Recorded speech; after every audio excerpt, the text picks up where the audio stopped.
What's happening YouTube, and welcome to a new series for the channel. I'm trying to think of a name for the series. It's been a bit difficult. I'm open to suggestions. Have a look at the video, see what you guys think. If you've got a suggestion for it, drop a name in the comments. I'll have a read of it, we'll have a think. Basically what I'm going to do is I like gadgets, I like stuff. I'm like most people out there.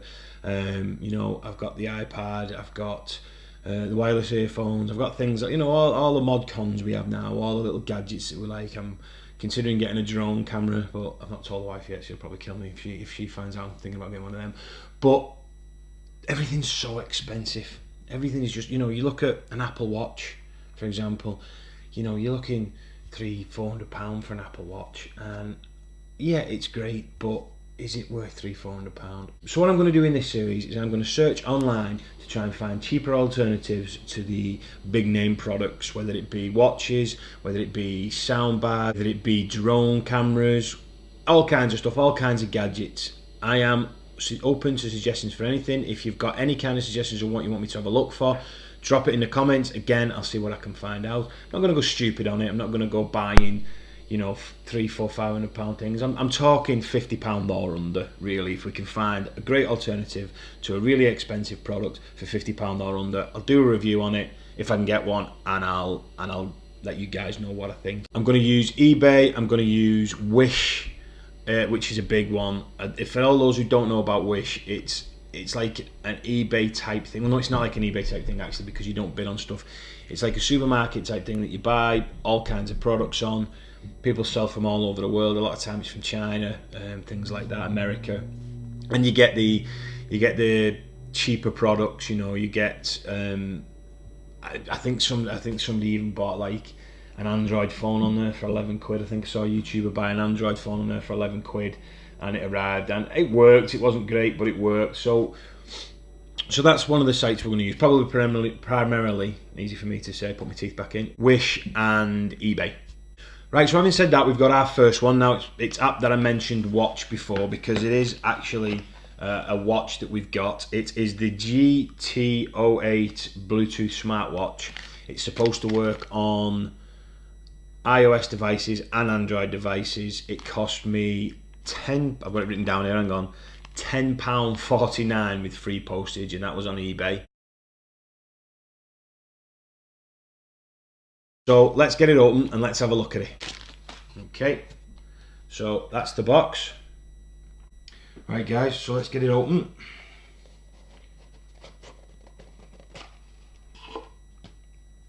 Okay. Oh. Right, so obviously you can see straight away the packaging is cheap. It's just come with one charging wire and some Chinese instructions, yay! Okay, so literally they're the instructions, written tiny, but we don't need them. Forget them, we never look at them. So let's have a look at the watch.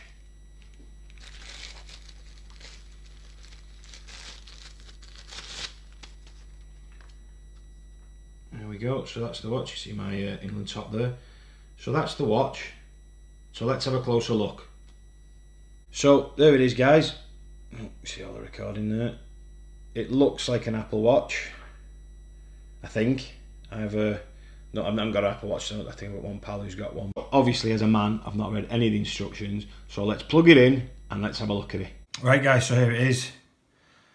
This insert SIM, it does allow your SIM card from your phone to go into it, but from reading reports and reading reviews on it and things like that, it only goes to 2G, and as most networks now are most of them are 4G, but you know, and they run off 3G as well. I don't think, as I say from reading it, I don't think it really works. So you're not going to get the internet on it. You're not going to get, you know, I mean, if we open it up and have a look, you've got Bluetooth, which obviously you need on.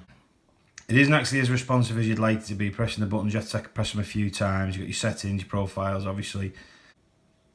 Now you have the camera there, which, oh, there's my phone filming, but I think if you try to take one, yeah, because I don't have a memory card in it. So it does have a port for a memory card. You've got your Bluetooth.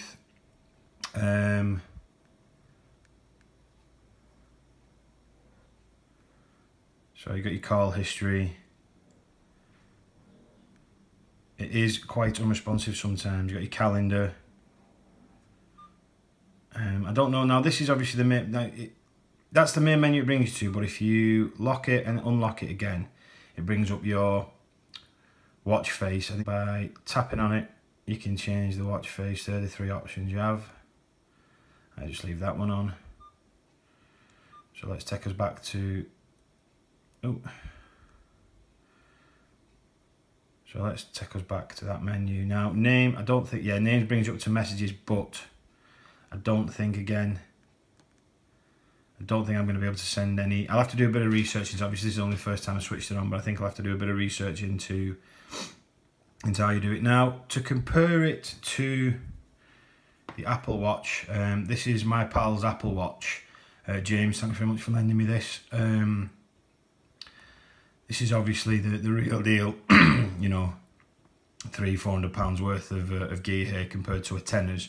I suppose they look relatively similar. You can feel the Apple Watch just feels better. It feels like it's, you know, it's a better quality of watch. I quite like the straps on this. On the GT08, you kind of just push it in and it stays. So I don't mind that at all. Let's just see if I can unlock this one off camera so I don't give James his password away. There we go. So that's his unlocked. Obviously you can see he's been using it today. Burned off his calories that he's done. Now I think he said if I press that, and that'll bring up all the different. I mean, obviously you can see. So they've obviously tried to model this a little bit on it, obviously, you know, with the circulars, but you can see that all the different ones that are on there. I won't go around messing with James's apps because that's not what he's lent it me for. So yeah, so it was just to compare. So there's I mean, the screen is actually the same. It's the same size really. It's the housing on this one that seems to make it look bigger. Right, guys. So I'll wear it for a week or so, and I'll tell you what I think of it. 2 weeks later. Right, guys, it's now the 7th of May. I've had this on for the last couple of weeks, on and off. Realistically, £10 is nothing. You pay a tenner for a watch. I mean, you pay more than that for a watch, you know, that isn't touchscreen and you can't call through. I can get calls. I do get calls through my phone. I went to watch Guardians of the Galaxy last week, and obviously with the baby just arriving, I had to have my phone on silent, but I needed to be able, in case the wife, you know, had to ring me or anything, and she did have to ring me, and it vibrated through the watch, so I knew she needed to speak to me. So, you know, for £10 you can't really argue. One thing I'm a bit like that on is that you can't get your messages through it. You can, but you need to sign up for a BT emulator app or a BT something or other app, which basically you pay, like, the cheapest one I found was like $4.99 a month, and you know, it syncs, you know, everything up and you get your messages through and everything, but it kind of defeats the object of having cheap technology if you're having to pay a monthly fee for something. Obviously, $4.99 is a lot cheaper a month, but it is a lot cheaper than what you pay for an iPhone. But, you know, I'm trying to do it as cheap as possible and you know, and see what we get. So, all in all, for £10, you can't really argue. You know, it's if you never use it to sync to your phone, it's a watch, it's a tenner, it's a touchscreen watch. You know, and you can get calls through if you need to. My only gripe, and it's not with this, it's with smart watches in general, is they seem a little bit pointless. You know, most of the smartwatches, or if you have a smartwatch, it's for show. Really, you know, you can buy a watch for a tenner that'll do the same job, but when this is within 5 feet of my phone, it works perfect. If the calls will come through and I can hear them, and I've used it and I've spoke to people on it and I can hear them, and that's no problem. When it's more than 5, 6, 7 feet away, it loses Bluetooth connectivity, which it makes it then just a watch. My point with that is you've got to keep your phone so close. You know, what's the dip? If your phone's in your pocket here and your arm's down by your side and you're walking and your phone rings, there is no different from you putting your hand in your pocket and answering your phone or bringing your watch up to answer it and talking to your watch. The only advantage it has, as I said, certainly for me at the moment, was because I was in a place where I couldn't hear my phone ringing. Like, I go out walking quite a lot. Well, every day I go out walking. I have the big noise cancelling earphones on. I listen to my audiobooks, and so I can't hear me. You know, I turn my phone kind of off the ringing because I don't want it to disturb me. Being in WhatsApp groups as everyone is now with my mates and the rugby guys and other different groups and things like that, there's constantly messages coming through, so it constantly pinging and it's interrupting what I'm listening to. So having the watch vibrate on my wrist, I knew then that, oh, somebody's ringing me and I can answer it. So that was an advantage it had, but I think smartwatches in general are a very nice thing to have, but ultimately you can live life without them. You know, it's a gadget. This is what this series is going to be about, having gadgets and things like that.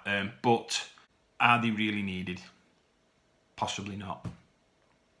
Right, guys, that's it for the first. I think I'm going to go with cheapest chips because it works on the computer side of it as well as L. Dickie Dickinson, you know, rubbing his tar-like hands together. So we've got a few other things lined up. It's going to be a monthly thing if you guys like it. If you don't, I'll see it from the lack of comments, the lack of views, the lack of likes, and maybe we'll think of something else. But we have got a cheaper alternative to a Philips Hue bulb. You know, the multicolour changing bulbs. I found a cheaper alternative for that, a much cheaper alternative for that. And I also used Wish to get a camera drone, a cheaper camera drone. I think I paid... Well, I'll save that for telling you in the video, but I've got that, Boys with Toys, obviously, so I'm going to get out and do some footage with that. And that'll probably be next month because I'm desperate to get on it and have a play with it. As always, guys, thanks very much for listening. And as always, don't forget to hit that subscribe, hit that bell, hit those likes. I hope you're all enjoying the sun, and I'll see you all some more.